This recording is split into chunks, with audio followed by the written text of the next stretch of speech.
Bye. Welcome, everybody, to a mildly jet-lagged edition of Knock Knock Eye with me, your host, Dr. Glockenflecken, your one-stop shop for all things eyeballs and occasionally non-eyeball related things. I flew in last night. I got in last night from New York City.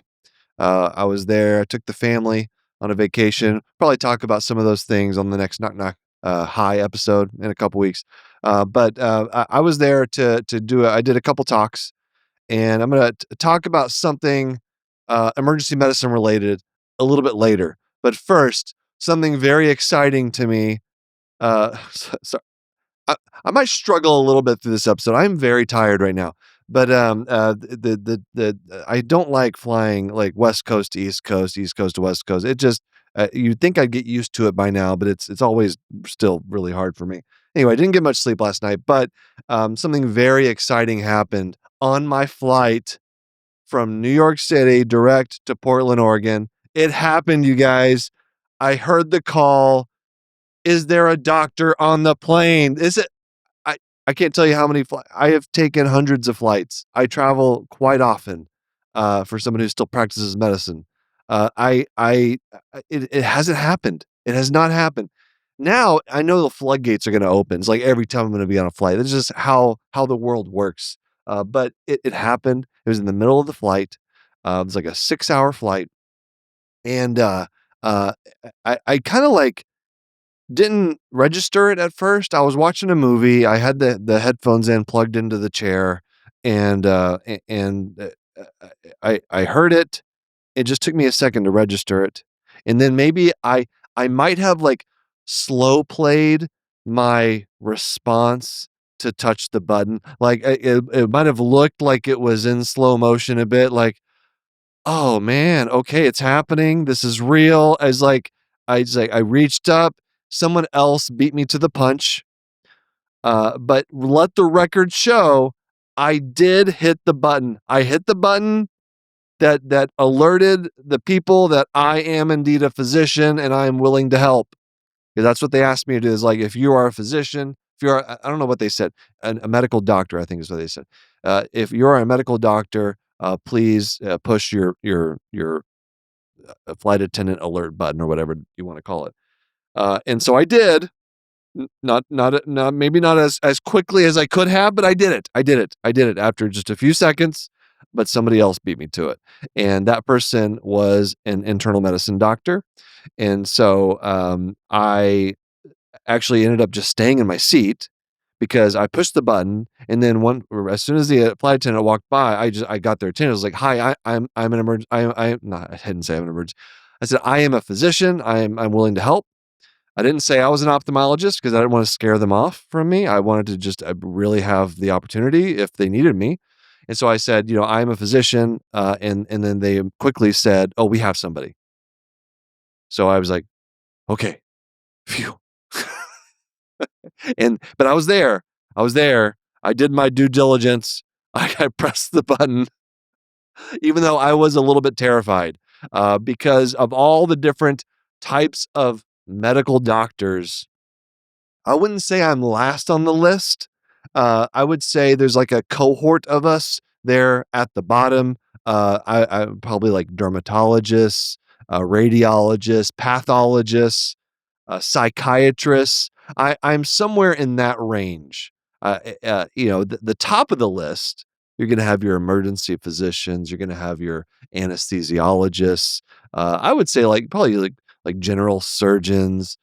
People who do a lot of like body surgery, they're probably really internists for sure. Cardiologists would be great. And so that's what you want. Unfortunately, the people on the flight had that available to them. Now, I don't think it was a major. I don't know exactly what happened with the patient, but it wasn't a big enough deal that I saw the guy who's back there working on working on the passenger, whoever it was, and it took him like 5 minutes. So I don't think it was a serious thing. Thank goodness. We didn't have to, have the flight diverted. Everybody was safe and healthy and happy, as far as I could tell. But it was just kind of like, and my kids were looking at me because the whole family was on the flight, and it's not like I couldn't sit there and hide, because everybody saw it. Like, and when I say everybody, I mean, like, my kids, my wife, everybody heard the call, and they all looked right at me. I was like, "Okay, I'm gonna do it. I'm gonna press the button." And even if they weren't there, I still would have pressed the button, all right? But I don't know, it's like I did get a rush of adrenaline because I was, like, half asleep at the time. I got this rush of adrenaline, like, "Oh, I'm gonna save a life. I'm an ophthalmologist. I'm gonna save a life." No, I did not save a life, and, probably better off for the plane and society as a whole if I wasn't the primary, respondent there for that. So anyway, excitement, excitement on our flight back. Okay, so real quick before we take our first break, I thought I'd do a couple questions that came up. The last episode that was published, I went into a deep dive into the lens of the eye, the human lens. Talked about cataract surgery, the history of cataract surgery, which is fascinating. Talked a little bit about like firework injuries, which is always a fun thing to discuss. But I did have a couple of good questions that came through. A lot of people are liking the first aid skits I'm doing, where I'm just taking a random topic and just explaining it to people. So I'm going to keep going with that. One person at Virginia AM6404 said, "Can you share cataract surgery options for people with nystagmus?" So the way we do cataract surgery, patients are awake, but they're comfortable. We give them a little sedation through an IV, but they're awake, right? And sometimes they move. And people with nystagmus or just tremors in general, obviously they're moving a little bit more. Nystagmus, the eye is constantly moving. Now, usually the amount of nystagmus, the amount of little eye movements during the surgery is not big enough to like keep me from being able to operate on the eye. You might think, how are you operating on the eyeball? This is microsurgery. It's all very fine, minute movements. How are you operating on an eye that's constantly moving underneath your instruments? Well, we have ways of stabilizing the eye. So honestly, I've never seen a patient with nystagmus, even more severe forms of nystagmus, and thought, oh, the eye is moving too much to do surgery. If we have to, if it's a big problem, then what I'll do is what's called a retrobulbar block. And that is as frightening as it sounds, and not frightening for me, but for the patient, because you just stick like a 3-inch needle behind the eye through, kind of go right under, like through the lower eyelid, behind the eye into the intraconal space, which is kind of basically the space between all the muscles behind the eye, and you inject an anesthetic, and what that does is it basically immobilizes the eye. It provides akinesia, complete akinesia.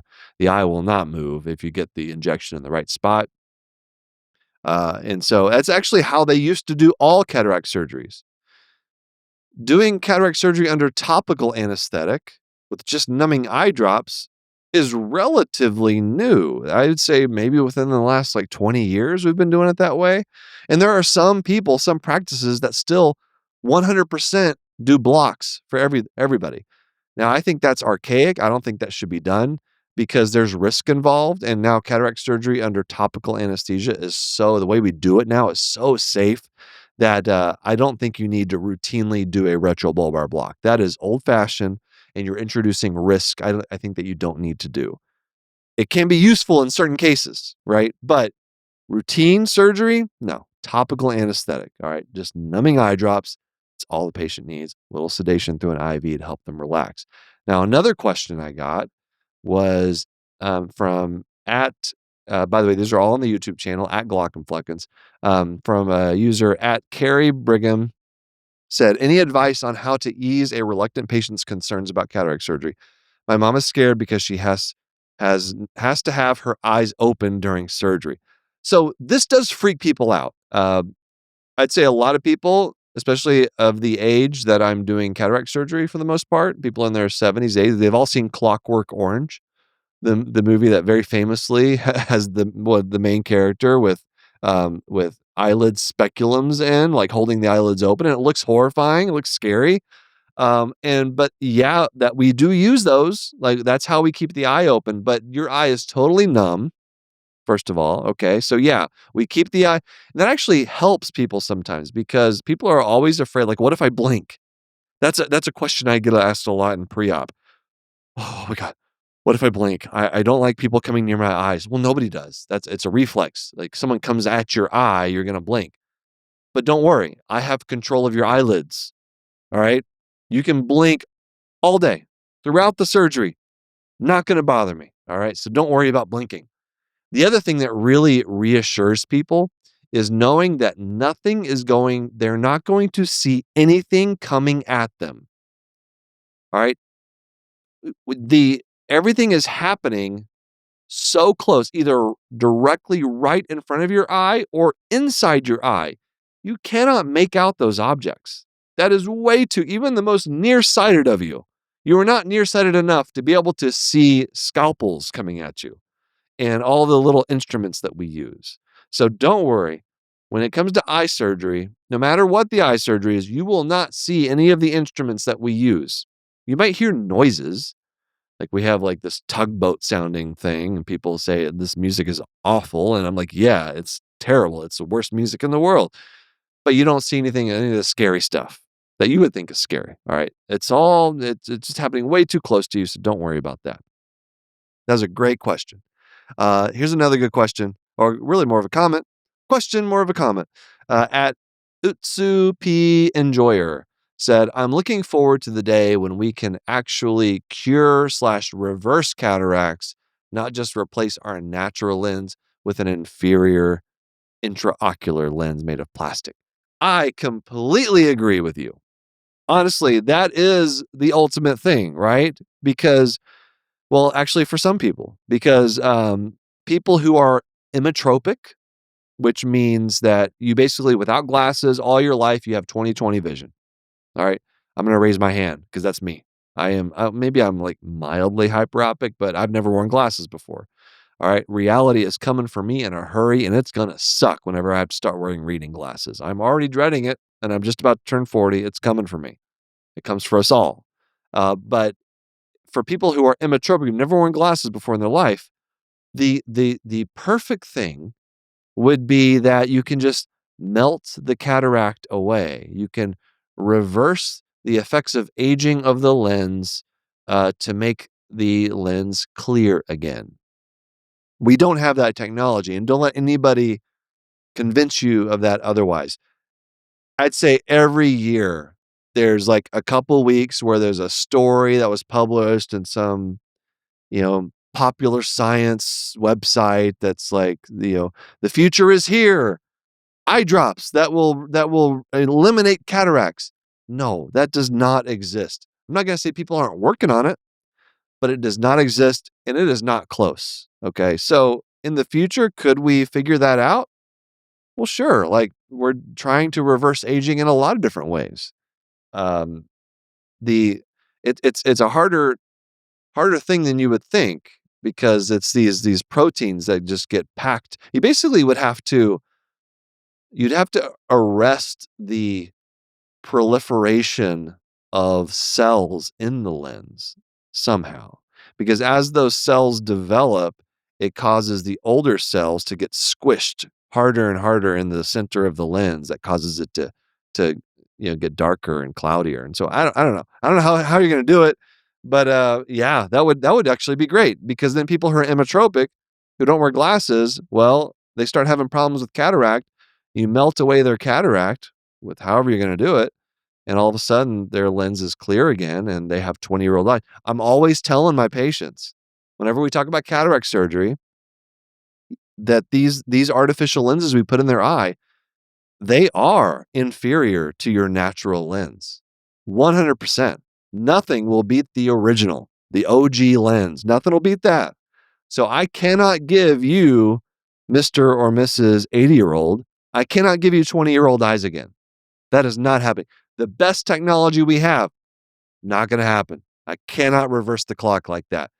But I can improve your vision. I can make your vision better, but it's not going to be like when you were 20. We don't have the technology.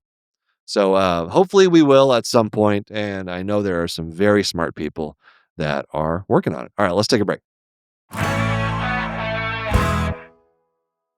Hey, Will, Hey, what's up? I've been thinking, the U.S. healthcare system, it needs some improvement. Yeah, there's room for improvement for Yeah, sure. it's a confusing, scary place for everybody involved. Absolutely. Physicians, families, patients, everybody. Everybody. And I've experienced it from both sides, right? I'm a physician. I've also been a patient. So I wanted to use my platform to give people practical education, really the only way that I know how, by making jokes. So Dr. Glockenflecken's really fun and super uplifting guide to American healthcare is out, and it's a free resource that includes all my videos from the 30 Days of Healthcare series, alongside deeper explanations, also reliable facts, emphasis on reliable. Yes. All right. Figures, numbers, insights into how each of us can fight for a more humane, better healthcare system. Also, it has jokes. Did you mention the jokes? I did. Jokes. Okay. Yes, definitely jokes. Well, this guide is great for anyone looking to learn more about U.S. healthcare, but especially if you are experiencing it from the clinician side for the first time. That's We right. really hope you'll check it out. Get the free guide sent straight to your inbox by signing up for our mailing list, glockenflecken.com/healthcare. Enjoy. Kristen, I got to tell you about a new podcast that every clinician should know about. Ooh, tell me. This is the Sepsis Spectrum. Okay. It's by the Sepsis Alliance and critical care educator Nicole Kupchik. This is really important. Each episode is about confronting blind spots in sepsis and antimicrobial resistance education. A lot of this stuff usually doesn't make it into textbooks or compliance training. That's weird because it's super important. Yeah, everybody needs to know about this stuff. You can listen to the Sepsis Spectrum wherever you get your podcast or watch it on the Sepsis Alliance's YouTube channel. To learn about how you can earn free nursing CE credits just by listening, visit sepsispodcast.org. All right, I got to talk about a content creator who it seems to me, I'm talking about Dr. Elisabeth Potter. Check her out. She's gone viral a handful of times. She's an oncology surgeon, a gynecologic surgeon, breast surgeon, and it almost seems like she was kind of thrust into the spotlight, so to speak, and then embraced it in a way that involves a lot of advocacy. So if you recall, and I think I've talked about her before, but she initially went viral because she documented a situation where she was called out of the operating room. She was actively doing surgery or about to start. I think that's what she was about to begin a surgery on a patient. The patient was in the room on the OR bed, and a patient who was having some kind of breast cancer related surgery, and would have to be admitted to the hospital after the surgery. And she was, quote, emergently called out of the operating room because she had an urgent phone call from UnitedHealthcare, who said, "Oh, I'm sorry, we made a mistake. We should not have approved that patient's hospitalization. So we are now going to deny this hospitalization. We will not pay for it." She documented all this. And think about the position that puts a surgeon in, right? This patient needs this surgery. No one does unnecessary oncology related surgeries. That's absurd, right? This patient needs this surgery. And so now you have a decision to make, right? If insurance is honestly refusing to cover it, do you cancel the surgery that this patient needs to help treat their cancer or the complications from having cancer? Or do you do it and just hope that you can appeal and appeal and appeal and do peer-to-peers, and eventually they're going to cover it? But if not, the patient's going to risk financial devastation. Bills that there's no way this is expensive stuff. This is thousands and thousands, tens of thousands, sometimes hundreds of thousands of dollars worth of medical care that the patient's on the hook for because insurance is refusing to cover it. That's the kind of position that she was put in. So she documented this. She posted it and went viral because it is a ludicrous, just outrageous experience that thing she had to do in the moment. And then she went viral further because she received basically like a cease and desist from UnitedHealthcare, like saying like you should, I don't know, you can go and look at her profile. She's on multiple different platforms. You can definitely find her on TikTok, I think Instagram as well. And go through like the whole thing. But basically, she received threatening communication from the insurance company that says, "Don't do this. Don't talk about this. Don't post this type of stuff on social media." And since then, and that just poured gasoline on her fire. And then ever since then, it's been great. She's now doing this thing, which is why I'm talking about it now, because this is another thing she went viral for. Everybody's talking about it in healthcare, at least, um, where she recorded herself, and I think she's done this a few times. Recorded herself on the phone doing a peer-to-peer review. I have not seen I am on social media, like, just as much as any other healthcare professional, all right? To an insane degree, I'm on social media way too much. So I know, I've seen the people that are doing, like, healthcare related advocacy. I have not seen someone take this type of risk to sit there and film themselves on the phone with a health insurance representative doing a peer-to-peer review. And when I say it's brave, it's courageous, it is, absolutely. I've never done that. Part of that is because I actually in my job, I don't do a lot of peer-to-peer reviews, 'cause I don't do a lot of I'm mostly comprehensive ophthalmology, so I get some denials, but usually we can appeal those and it eventually goes through. I don't personally do a lot of peer-to-peer reviews. But even if I did, oh man, I don't know if I would do it this way. I don't know if I'd make this type of content. And that speaks to how brave she is. Because in this situation, she is already pissed off the health insurance company. And so now she's doing more things. And these conversations, and it's great. It is great content because you can you're only hearing one side. And so I think that's smart, right? She's not recording the voice of the other person she's on the phone with, but you totally know what's happening with the way she's narrating. She's talking to the other person. She is making sure that people who are watching this video know exactly what's happening with this conversation. It is fantastic, fantastic content.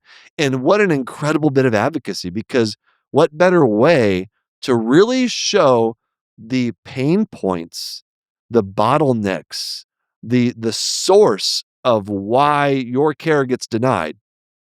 What better way to show that than by actually filming it happen in real time? And I'm sitting there watching this, and one example is like she's on the phone trying to get like a lymph node, some kind of surgery to reroute, basically a surgery to treat lymphedema from a breast cancer surgery complication. Um, and she is having the surgery has gotten denied, and she has to do a peer-to-peer review. But guess who? What kind of doctor she gets on the phone? An oculoplastics specialist. So let me just tell you what an oculoplastic specialist is. This is someone who did ophthalmology residency like me, but then did 2 additional years in facial plastics. In no way, shape, or form is breast cancer or the breasts in general involved in any of this person's education, training, or practice. And I will tell you now, if any kind of ophthalmologist, including oculoplastic specialist, tries to examine your breasts, call the police. That should not happen. That should not happen. Okay. And so the fact that she has to try to convince this person's like the gatekeeper for her patient having this surgery that Dr. Potter knows that this patient needs is infuriating. And you can just I'm just seething just watching this conversation happen. But that's like this is happening thousands of times every day for all the different insurance companies. They're making doctors do this, you guys. They're making doctors talk to people who have no expertise in what they're recommending for patients. And that's what we're dealing with. And so when I say the peer-to-peer review system is broken, the prior authorization system is broken, I mean it is beyond repair. And this is why this is why I make these the videos that I do, why Dr. Potter does the things, and I'm going to get her on the podcast. Or we're going to reach out. We're going to try to figure this out because I want to talk with her just to tell her how amazing it is that she's doing this and putting her own practice at risk too, because that's the next thing is that she is being retaliated against. That's the latest update is that UnitedHealthcare has dropped her from their network. She's done all the things that she's supposed to do. She's signed the forms. She's compliant, but they have dropped her. And guess what? That's just something they can do. They do it all the time. I've heard from solo family practice docs who just ask, hey, do you think I could get a little bit better reimbursement rate? And the UnitedHealthcare is like, well, not, we don't like that. We're going to just drop you instead. That happens. They have so much power. They just wield it over everything. And so now Dr. Potter's like her practice is threatened. She's got a GoFundMe to help save her practice. This is outrageous. This is stupid. This is talk about a physician shortage. Well, now we're might lose physicians because of stuff like this, because of the health insurance companies just throwing their weight around, doing things that should be illegal, but are not for some reason. Oh man, it fires me up. I hope we get a chance to talk on Knock Knock High, and so I'm gonna work on getting her on. But it's just a wonderful advocacy that she's doing, really showing what's happening. All right, let's I swear I have some eyeball stuff. So I'll tell you what, let's take one more break and we'll come back and I'm going to talk about some emergency medicine ophthalmology crossover.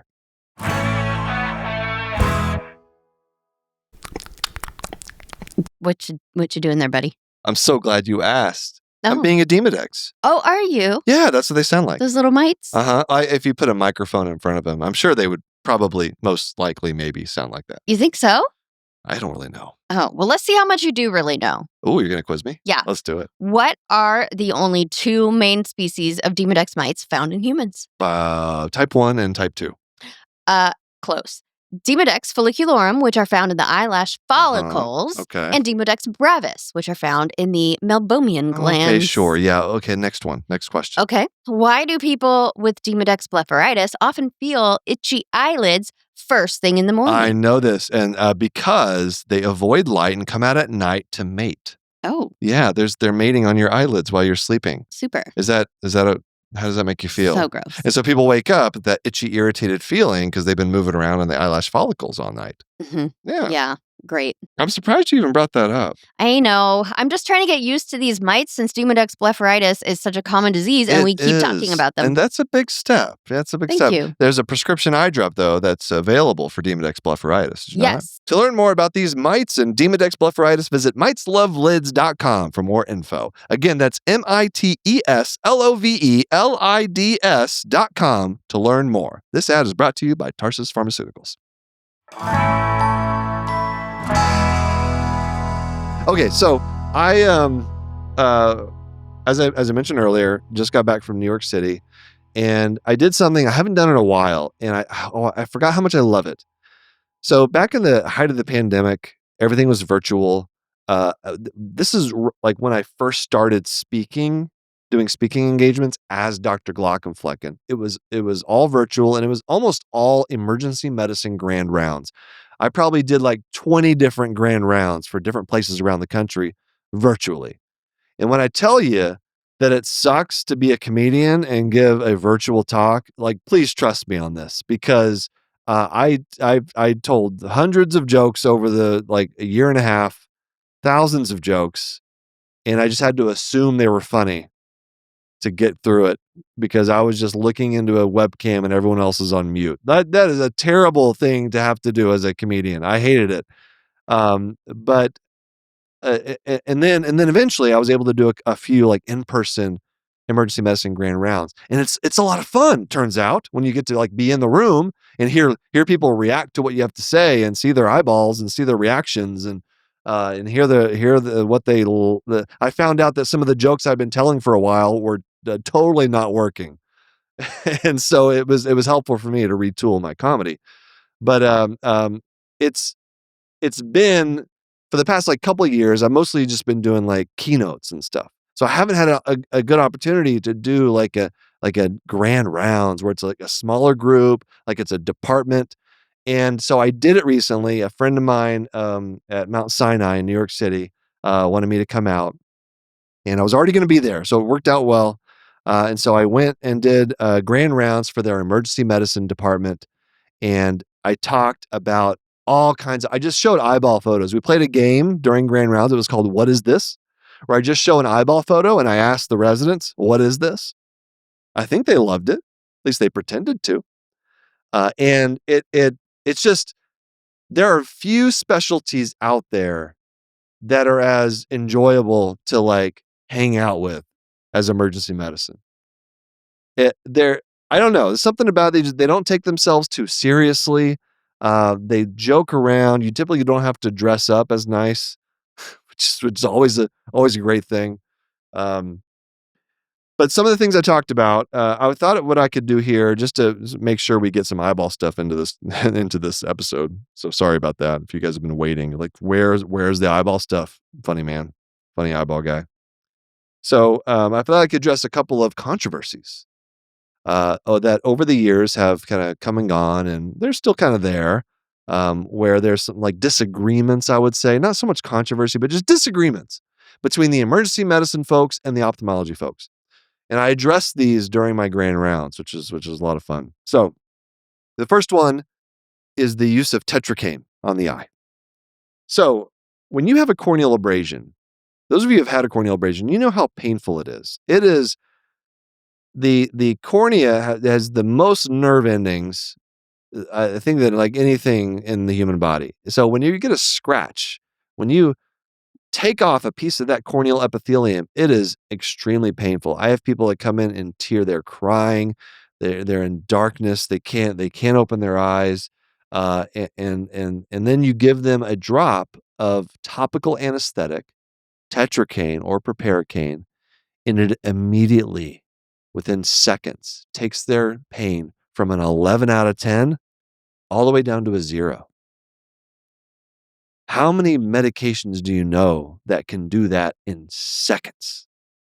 Almost instantly. The worst pain they've ever felt in their life, down to 0. That's magic.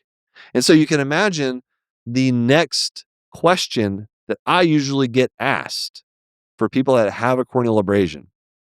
They say, "Can I have some of those drops to go home with?" That is they always ask that, and you can't blame them. This is magical medicine. But unfortunately, the answer is no. As ophthalmologists, we don't do that. Now, has caused some controversy, some arguments over the years between emergency medicine and ophthalmology because, as you can imagine, with 10 out of 10 pain, a lot of these patients will go to the emergency department. And for a long time, patients they'll end up with going home with a bottle of tetracaine. And we don't like that as ophthalmologists because, over the years, all of us have occasionally seen patients that will use up that entire 10 milliliter bottle of tetracaine on the eye to treat their corneal abrasion. The problem with putting topical tetracaine that often on the eye is that it delays healing. So the corneal abrasion doesn't heal very quickly at all, but it can also cause melting of the eye and scarring. It's a toxic medication when you use it for like a week at a time. And a bottle of tetracaine has 200 drops in it. All right, we use one drop in the clinic, and then we examine them, and then it eventually wears off, and yeah, their pain comes back.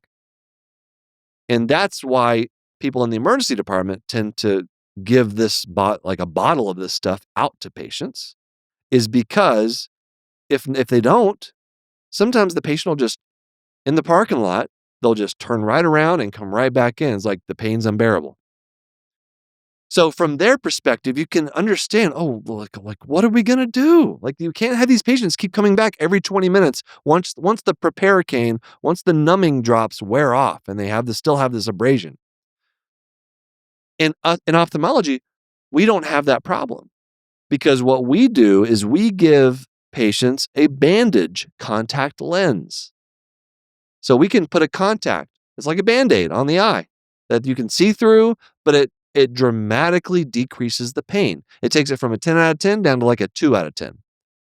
Manageable until the cornea heals. And the cornea heals very quickly, like within the first 24 hours are the worst. And then it dramatically improves. That's what I always tell people. That reassures them, I think.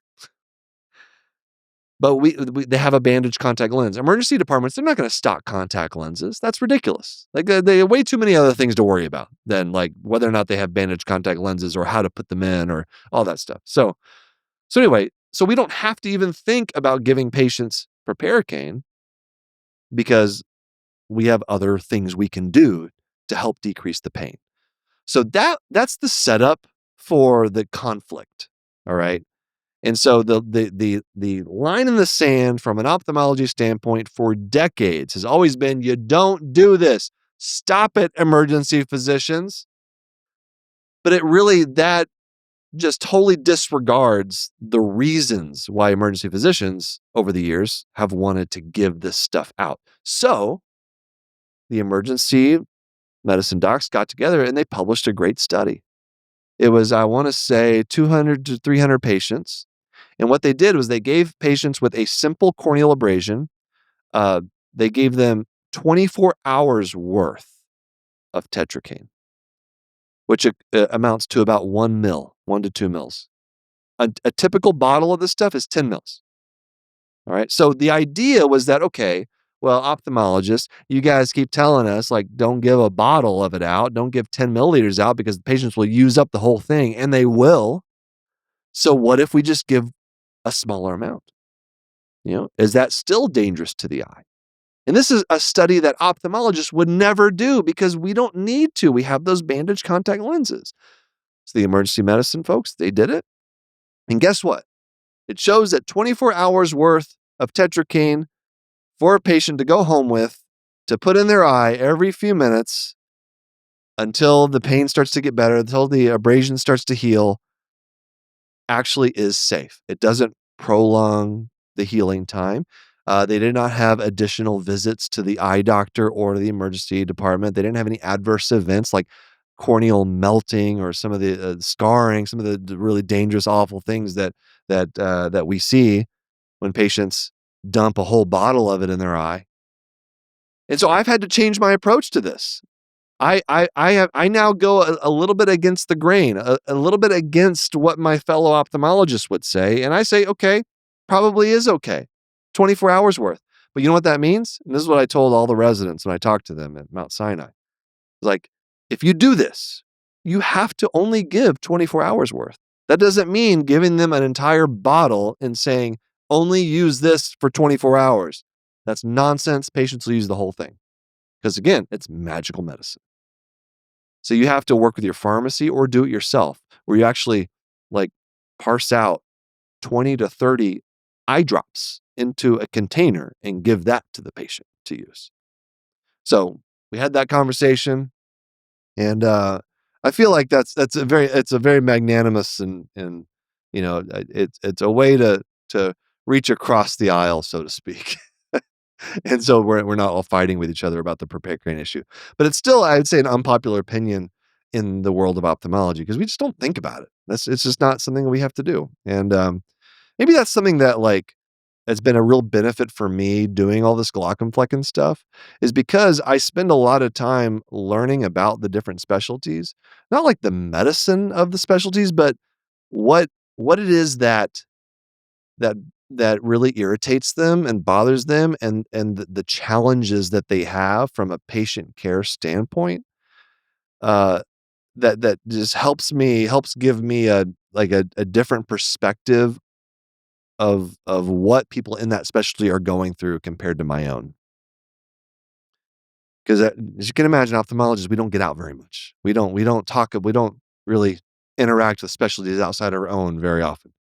The other thing we talked about is ultrasound. That was the other one. So, this is my stance on ocular ultrasound because, in fact, what I did was I just showed a picture of an eyeball ultrasound, and the whole crowd, all the residents, they were just whooping it up. The big cheer for ultrasound. They love you guys, emergency physicians. They love their ultrasound, and for good reason. It's low cost.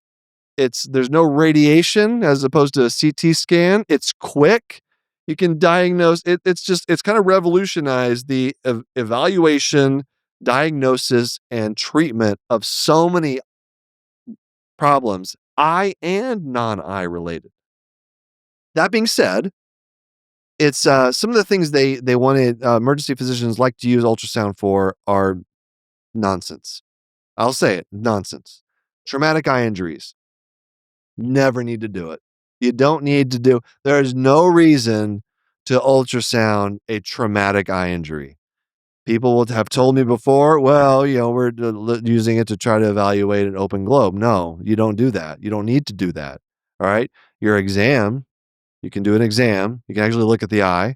What if you can't get the eyelids open? Well, then you call an ophthalmologist or you do a lateral canthotomy. You have to look at the eye or get someone that can look at the eye. Ultrasound will not suffice for actually visualizing the front of the eye. So get those eyelids open whatever way you can. Also, oh, well, we got to use ultrasound on this potential open globe to see if there's any foreign bodies. No, you're going to get a CT scan because we got to see them. We got to see everything. We got to see the back of the orbit. Can your ultrasound reliably see the back of the orbit? Don't think so. We got to be able to evaluate for orbital fractures. There's so many things. And so the patient is going to get a CT scan anyway before they ever go to surgery. So ultrasound for traumatic injuries, dumb. The one thing I will say eyeball ultrasound could potentially be useful for is looking for retinal detachments, retinal tears. And there's a very specific situation where I think this could be useful is if you're an emergency physician in a rural area where a patient comes in with flashes and floaters and they have a visual field like a curtain coming over their vision, and you're not great at a fundus exam because nobody outside of ophthalmology is great at a fundus exam. And so you put an ultrasound on the eye to see if you can diagnose a retinal detachment. And apparently they can. There's the literature shows 95% sensitivity for diagnosing a retinal detachment. So if that is going to be your decision point on whether or not you as a rural medicine physician have to send a patient 2 hours away urgently to be evaluated for surgery, I get it. That makes sense. But for all of us in kind of more urban areas where where eye doctors are readily accessible, the standard of care for patients that have a retinal tear or retinal detachment is they need to be evaluated by an ophthalmologist really within 24 hours. A lot of people think retinal detachment, that is emergency. That is what I call a pants patient, where you tell me the patient has a retinal detachment, I am putting my pants on, I'm coming right in to see the patient. 2 a.m., 3 a.m., doesn't matter. That's not true. All right. Generally, within about 24 hours is fine. Okay. So if I get a call from an emergency physician and they tell me, oh, they saw a retinal detachment on ultrasound, okay, that's great. I'm still going to see that patient at the same time I would with just a report that this patient's having flashes and floaters. If it's coming in the middle of the night, I'm going to see that patient first thing in the morning. If it's coming in the afternoon, I'll just see him right then. Just come on over to clinic. All right. But during business hours, because if a patient's going to go to surgery for something like that, you want to have the A team for retina surgery. And the data we have shows that patients do just fine if they have surgery. It doesn't have to be within like an hour, but within 24 hours is fine. All right. So the point is, for the vast majority of these ultrasounds that emergency physicians are doing for retinal detachment symptoms, flashes and floaters, it's not changing really the decision point, the decision of what I do as a consulting ophthalmologist. And I know some physicians don't like to hear that because it makes them think I'm saying that they're doing something unnecessary. I'm not going to say that because it's more now than ever, ultrasound is just becoming a diagnostic tool, right? It's just another tool in your toolbox. And we can get into, okay, well, if they're doing something that doesn't necessarily have to be done, are they billing for it? No, there's some ethical considerations there. So I never get mad at someone for saying they did an ultrasound of the eye. I'll tell you, honestly, as an ophthalmologist, that doesn't matter to me. That's not going to change what I do. So those are the two, at times, contentious conversations that I have with my wonderful emergency medicine colleagues. But also, I showed some gross eyeball photos. They love the gross photos. That's great. Everybody loves a good gross eyeball photo. Played some videos, talked a bit about my story, the cancer, the cardiac arrest. I basically just tried to give some life advice to the new interns, how to make it through residency, and it was just a good time. Took a lot of photos. I loved it. It was so great. The big conferences where I'm speaking to like 500 people, like those are fun too. But sometimes it's nice to like be in like a smaller room where you just really get to actually talk to people in the audience and interact with them and really teach something. So anyway, I had a great time. Thanks to any of you who are from Sinai. I really enjoyed that. So that's it. That's it for Knock Knock Eye for today. Next time, I promise I'll do like more eyeball stuff. I know I was like heavy on the non-eyeball stuff today, but we'll get back into it next week. So thank you all for listening. Again, you can leave a comment on our YouTube channel at Glaucomfleckens. All right, I look at those every week, right before I record. I look at those and I decide on which ones I want to kind of address. So leave a comment for me. I am your host, Will Flannery, also known as Dr. Glaucomflecken. Thanks to my executive producers, Aaron Corney, Rob Billman, and Shanti Brick. Editor, engineer, Jason Portizo. Music is by Omer Binsvi. Knock Knock Hi and Knock Knock Hi is a human content production. We'll see you next time.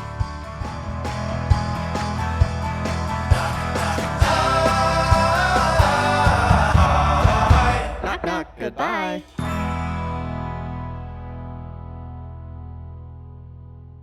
Thanks for watching the episode. You can find more on that playlist over there. If you prefer to listen or you just had your eyes dilated, you can binge full episodes wherever you get your podcasts. Or join the party over on Patreon, where you get early access episodes, hang out with us, get lots of exclusive bonus content. Help you subscribe, leave a comment below. Let us know what you think.